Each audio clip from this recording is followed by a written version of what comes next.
Well, hello, how are you? It's the woman at the well here, Miriam O'Gara Kilmurray.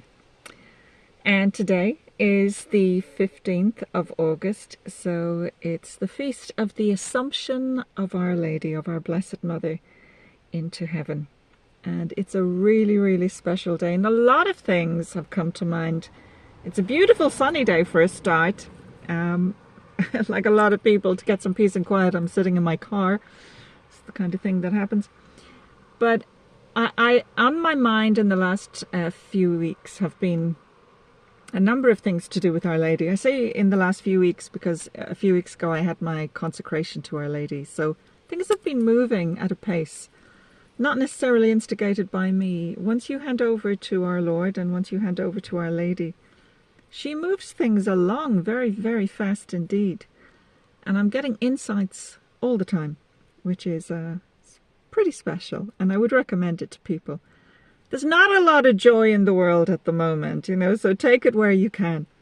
But this is a very joyful and enjoyable experience. The act of consecration to Our Lady was very special. The St. Louis de Montfort act of consecration. It's over 300 years old, and I would recommend it. It's the oldest consecration to Our Lady, to our Lord, through Our Lady, in the Catholic Church. So have a look at it. St. Louis de Montfort. Anyway, plug done there. Just talking about today is the Feast of the Assumption.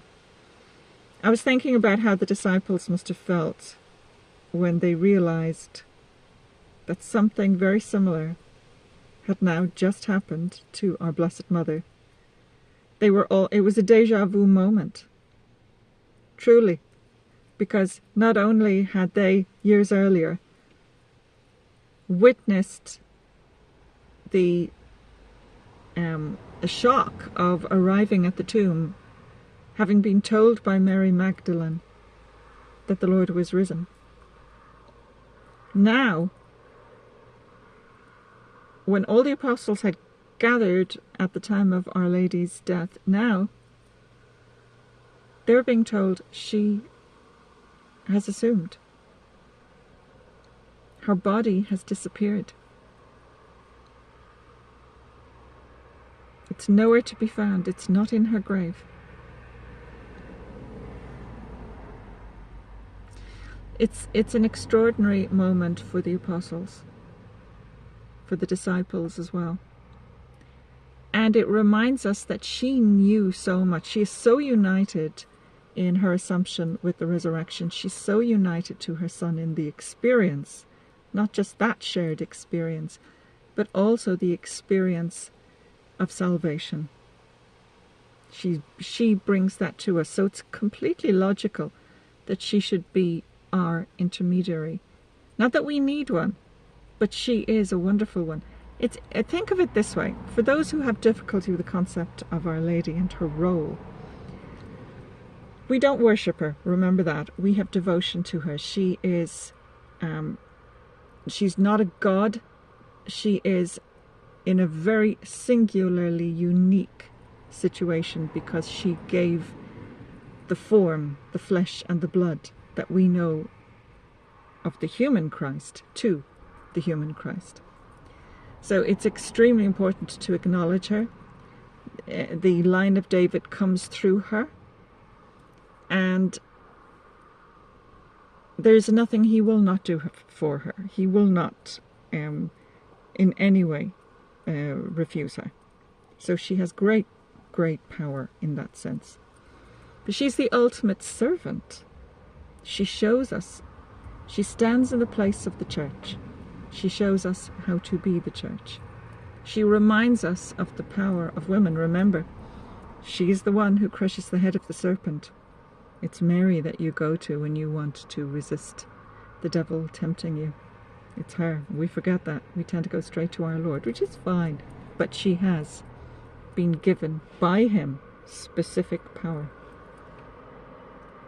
Now, I think about the Assumption, and I think about how they will have felt both shocked, but also they will have been reinforced in their faith when they realized that she had disappeared.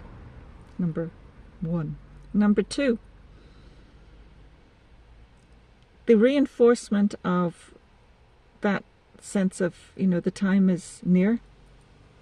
And we're living in time right now when we're seeing awful things happening around us, and it is worrying us, and we're wondering if we're getting close to a situation where the Lord might have to intervene.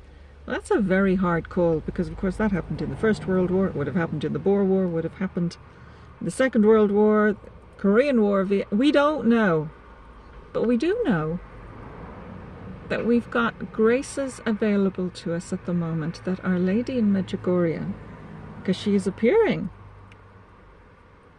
She's been appearing for over 30 years. You know, it is extraordinary, but she's all the time talking to us about preparing ourselves, turning back to God, that this is a time of immense grace, particularly now. She's reinforcing that point all the time, that right now is a time of immense grace. Ask for it. Ask for the strength. So there's an awful lot to be positive about. And people are going on about, oh, the struggles in their lives and whatever. Yes, of course, life is a struggle. We know that. We're living in the world, and the world is a very hard place. But for those of us who call ourselves Christian, for those of us who are Catholic, we've got so much on our side to help us. This is my consecration bracelet. And it means now that I'm consecrated to her in a fuller way. But this can happen even if you're not, you know, a de Montfort spirituality advocate. Our Lady is there to help you regardless. She is the person who you can take by the hand. She will take your hand and she'll say, okay, you need a mentor. I am there for you. I have the ultimate compassion because I have experienced that through my son. And it's just so important to remember that in the same ways you would go to your pastor, your priest, and you'd say, oh, please, can you guide me? Please, can you pray over me? Please, can you help me? You might have trouble with the concept of Our Lady if you're not a Catholic, but think about it in those terms. You go to your pastor, you ask for advice, you ask for help, you ask for them to pray over you. Because you know that they bring something very special to you. You have trust and faith in them. Well, it's exactly the same way with Our Lady. She has immense power. She's the Mother of God, you know?